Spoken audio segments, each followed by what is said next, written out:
Yusek, good afternoon.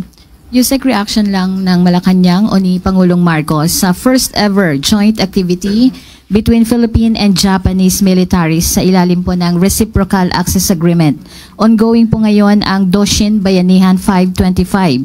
Ito ay isang combined exercise between the two countries.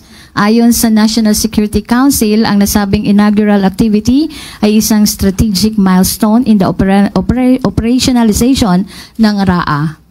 Reaction po, ma'am. Yan din po ang nais talaga po ng Pangulo. Magkaroon ng reaffirmation ng ating commitment sa stability, peace and cooperation dito po sa Indo-Pacific. At hindi lang po ito ang nagpapalakas ng depensa, kung hindi nagbibigay pa rin po ng karagdagang kaalaman at para po mas maagarang pagresponde, lalong-lalo na po pagka mayroon pong kalamidad na nangyayari sa atin. Ma'am, makatatulong din ba ito sa issue na kinakaharap ngayon ng Pilipinas regarding po sa West Philippine Sea, ang pagiging agresibo po ng China? Hindi ko po masasagot yan at i-defer ko na lang po yan sa DFA.